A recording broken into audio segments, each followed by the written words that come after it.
Hello everyone, welcome to Adam. आज हम एक क्वेश्चन करने वाले हैं जिसमें हमें दिया है कि find the enthalpy of the steam at a pressure of 15 bar when the steam is wet and its quality is 0.8, dry and saturated and super heated to temperature 300 degree Celsius. Specific heat जो CP की value है वो 2.3 given है। हम देखेंगे इस question को solve कैसे करना है। फर्स्टली जो सीपी की वैल्यू गिवन है वो है 2.3 किलो जूल पर के जी केल्विन। हम जो गिवन डाटा है वो लिख लेते हैं।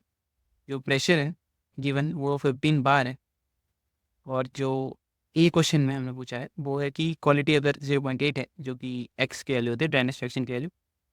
Find the enthalpy of the steam. अगर आपको फॉर्मूला पता है कि जो एंथैल्पी ऑफ द स्टीम है वो H G plus x into H F G होता है, आप इजीली इस क्वेश्चन को पार्ट ए को सॉल्व कर सकते हो। एच एफ और एच एफ जी की वैल्यू कैसे निकालेंगे? एट प्रेशर 1 बार अगर आप अपने स्टीम टेबल में देखोगे प्रेशर 15 बार के लिए, 15 बार का जो प्रेशर है वो इक्विवेलेंट होता है 1.5 मेगा पास्कल के, क्योंकि 1 बार जो होता है वो 10⁵ पास्कल होता है, और 15 को फिर 1.5 इंटू 10⁶ भी लिख सकते हैं जो कि 1.5 मेगा पास्कल होता है। आपके स्टीम टेबल में अगर मेगा पास्कल है तो आप 1.5 देखिए, और बार है तो 15।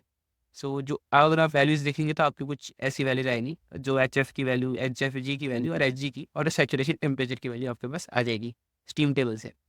आप इनको यूज़ करके निकाल सकते हैं एच की वैल्यू।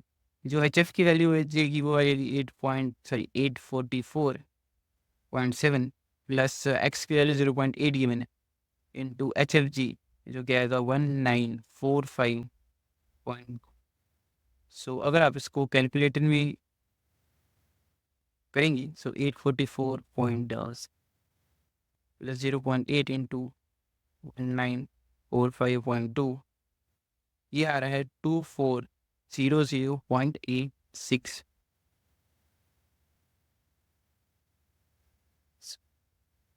ये आपका बनेगा enthalpy for answer for part A, क्योंकि एंथैल्पी की वैल्यू निकालनी थी। और आप सेकंड पार्ट सॉल्व करेंगे जो कि बी पार्ट है, जो कि निकालना है ड्राई एंड सैचुरेटेड स्टीम के लिए। ड्राई और सैचुरेटेड स्टीम जब होता है, अगर आपने ये कर्व देखा ही होगा, जो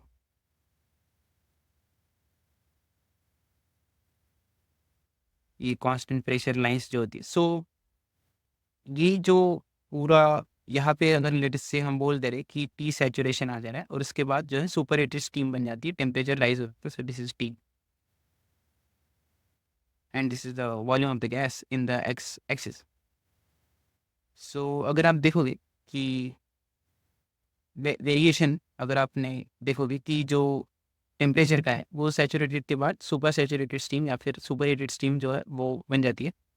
उसके पहले जो है कुछ ड्राइनेस फ्रैक्शन होगा इस पॉइंट पे, जो कि हमको दिया है 0.8, जिस पे हमने निकाला कि एच की वैल्यू क्या है। लेकिन सैचुरेटेड पॉइंट पे जो एच की वैल्यू होगी वो सिंपली एच जी के बराबर हो जाएगी, जो कि हमें दिया गया है 2789.9 किलो जूल पर के जी। और सी पार्टी, ये मतलब एक कंसेप्चुअल क्वेश्चन है कि अगर सैचुरेटेड स्टीम है तो उसका जो एंथैल्पी है वो एंथैल्पी ऑफ गैस के इक्वल हो जाएगी, कि सैचुरेटेड का मतलब वही कि टोटल गैस है, इसमें ड्राइनेस वाटर वेपर का फ्रैक्शन 0 है। लेट से अगर आप इस इक्वेशन को भी अगर यहाँ अप्लाई करना चाहो तो आप एक्स को इस इक्वेशन में अगर आप एक्स को 1 रख दोगे, क्योंकि टोटल स्टीम होगा, जो वेपर 0 हो जाएगा, एक्स 1 आ जाएगा।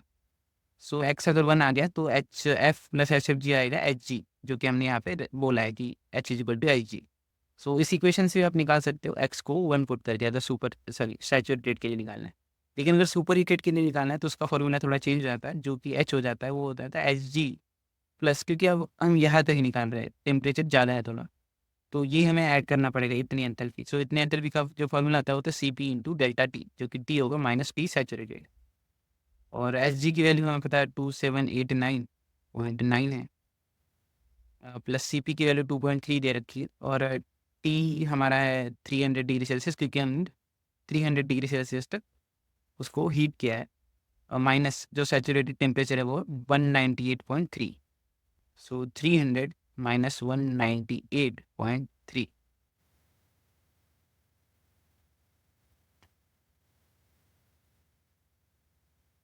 Into 2.3 plus 2789.9 I'll give you 3023.81 as the answer for the third part. तो अगर आपको सिंपली ये फार्मूला पता है और ये फार्मूला पता है तो आप इस इक्वेशन को या क्वेश्चन को इजीली सॉल्व कर सकते हो।